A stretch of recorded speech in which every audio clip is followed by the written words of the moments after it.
Welcome back. Would you like to be able to charge more for your services? In this episode, we're going to talk about how to get people to value your services more so you can charge more. I've really figured out how to do this, so I'm going to teach you.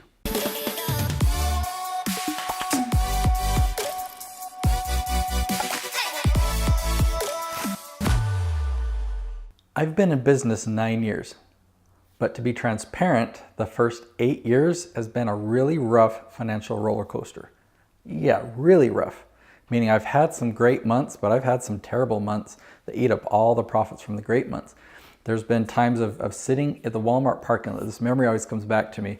I couldn't afford to buy diapers, and I was just sitting in the parking lot in my car wondering what to do, in tears. Times where I'd go to my mom asking to borrow money, and them telling me, and her asking me, why don't you just get a job, Nate? The resilience and the determination, that's a topic for another episode, but needless to say, first 8 years were really rough. So what's the difference? Well, it's a combination of a few things. The first thing is I really started focusing on the end result. It was easy for me to do that because that's what drives me. I don't like just creating a service and selling that service to my clients for the sake of them, getting a website or getting a video. I've done all those things and I just don't get fulfillment. Where I get fulfillment is getting my clients results. And over time of doing this, I've got so many results from my clients that I could easily paint the picture. And I know what the results are valued. It's no longer a question of how much time am I putting into it or how much are the steps that I'm doing worth, but how much is that end result worth? If you're going to come and work with me, I'm going to get you this result. And that result has a much higher value, perceived value and real value. I say perceived value because they'll look at that and think, wow, that is valuable. They'll perceive it as a lot more valuable. And it's a literal value because it's a higher investment, but yet the return on the investment is manyfold. Now, I want to kind of take an aside here and just talk about the principle of value exchange.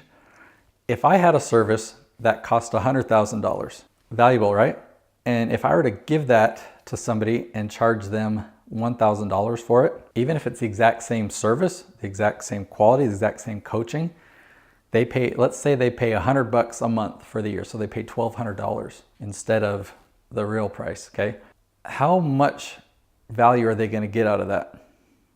They'll probably get $1,200 of value out of it. That's how much they're exchanging. They put in $1,200, they'll get $1,200 out of it. Have you ever given away something for free? Or have you ever received something for free, like an ebook or something? Did you read it? Did you look at it? Did you watch it? And if the answer is yes to those, let me ask this follow-up question. Did you implement it? Did you apply it? But what if you would have paid $10,000 for that training, that video, that book? If you would have paid $10,000 for a book, you'd think that you'd probably have that book memorized, underlined, and gone back many times to apply it and make sure that you're implementing it, that you're getting the $10,000 of value out of it. So with that said, you can help your clients get bigger results just by charging a bigger price. Really, it's that easy. Now, another thing that I want to share is I had the idea in my mind, I had this vision of what my ideal client looked like, of kind of who my ideal client is or was. And the price point I was charging a little over a year ago, it didn't attract those clients. They might have been looking for my services. I might have been a great fit to help them. But when they saw my low pricing, it's like, there's no way he can get the results that he's promising with that type of a price point.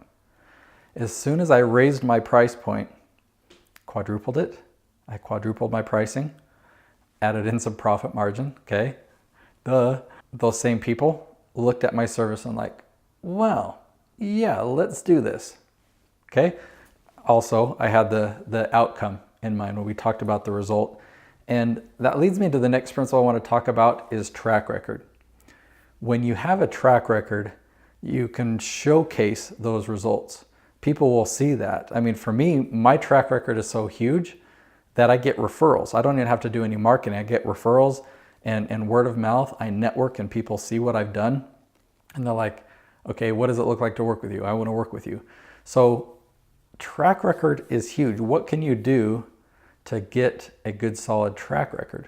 And now when I've shared these details with others about how I've raised my prices, I get questions like, well, did they ever complain about the price raise, or did they know, or did they try and negotiate a lower price? I only had those things happen. I only had negotiation things happen at my lower price point. When I raise my prices to where they are now, people don't question it.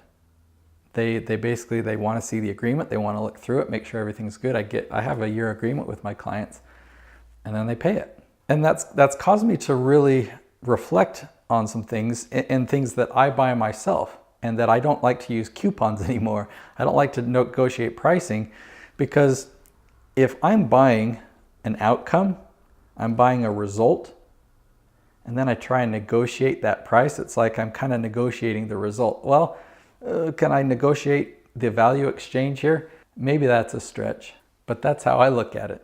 Now, I don't have all the answers, but I have figured some things out, and I feel such relief. I don't feel stress and anxiety of entrepreneurship like I used to for the first 8 years. And I just feel this sense of desire and purpose to help others going through that similar struggle. So share with me where you're at. Where are you at on that journey? Are you still on that financial roller coaster? Where are you in creating that track record? Where are you in positioning your message and your products or your services towards those results, towards that outcome? Where is your pricing right now? Are you attracting your ideal clients right now? Comment below, and I look forward to continuing this conversation. Be sure to subscribe, and we'll see you in the next episode.